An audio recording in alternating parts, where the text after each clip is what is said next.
অর্জুনকে দোষী সাজাতে গিয়ে অর্জুনের জালেই জড়িয়ে পড়ল মিশকা।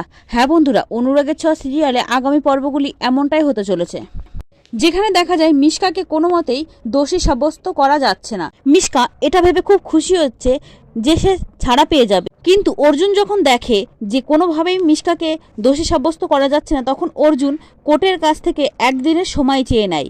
তখন কোর্ট থেকে পারমিশন দেয় রূপার অ্যাটেন্ড টু মার্ডার কেসের শুনানি আগামীকাল হবে।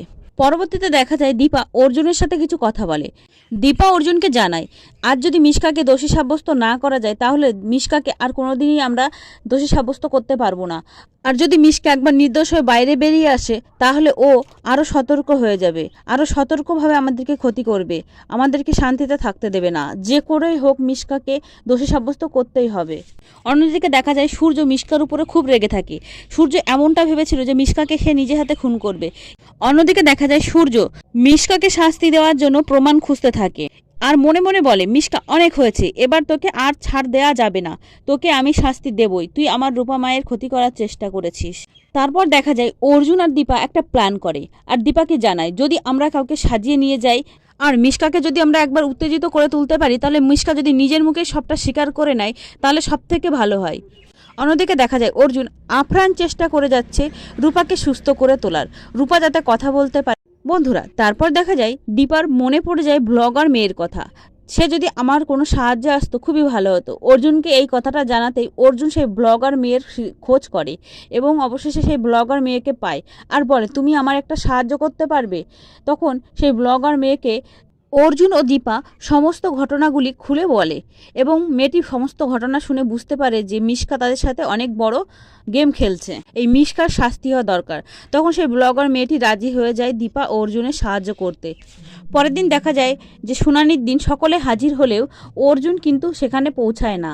আর মিশকার বিরুদ্ধে কোনো প্রমাণ জোগাড় না হওয়ায় কোর্ট সিদ্ধান্ত নিতে যাবে যে মিশকা বেকসুর। এমন সময় দেখা যায় অর্জুন হাজির হয় আর বলে, মহামান্য আদালতের কাছে আমি কিছু প্রমাণ তুলে ধরতে চাই যেখানে স্পষ্ট বোঝা যাবে যে মিশকাই রূপাকে খুন করার চেষ্টা করেছে। মহামান্য আদালত পারমিশন দেয় যে প্রমাণ করতে। তারপর দেখা যায় অর্জুন সকলের সামনে সেই ব্লগার মেয়েটিকে নিয়ে আসে এবং সেই ব্লগার মেয়েটি সকলের সামনে স্বীকার করে আর বলে, সেদিন আমি ব্লগ করছিলাম আর মিশকা ম্যাডাম একটা পিঙ্ক কালারের গাড়ি নিয়ে রূপার দিকে ধেয়ে যায় আর রূপার অ্যাক্সিডেন্ট করে। সেই ব্লগার মেয়েটি বলে, আমার এই ভিডিও ফুটেজে স্পষ্ট মিশকার মুখটি ফুটে উঠেছে। মিশকা তখন উত্তেজিত হয়ে পড়ে আর বলে, তুমি এসব কি বলছো? সেদিন আমি কোনো পিঙ্ক কালারের গাড়িতে ছিলাম না, আমি ছিলাম একটা সাদা কালারের গাড়িতে। ব্লগার মেয়েটি বলে, না আমি সত্যিই বলছি, আপনি সেদিন পিঙ্ক কালারের গাড়ি করেই রূপার দিকে ধেয়ে গিয়েছিলেন আর সেই ভিডিও ফুটেজ আমার কাছে আছে। মিশকা বলে, না কোনো মতোই না, আমি সেদিন একটা সাদা রঙের গাড়িতে করে যাচ্ছিলাম আর রূপার অ্যাক্সিডেন্ট করিয়েছি, কিন্তু সেখানে কোনো ব্লগার মেয়ে ছিল না।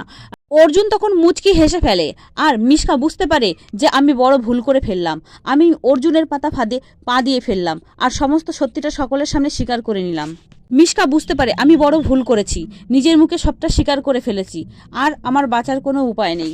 অর্জুন তখন মহামান্য আদালতকে বলে, মহামান্য আদালত, আপনি সমস্ত কিছু শুনলেন যে মিশকা নিজের মুখে সমস্তটা স্বীকার করে নিল। আর হ্যাঁ, এই ব্লগার মেয়েটি আসলে কিছুই জানতো না, আমি ওকে সাজিয়ে নিয়ে এসেছিলাম যাতে মিশকা উত্তেজিত হয় আর নিজের মুখে সমস্ত ঘটনাটা স্বীকার করে নেয়।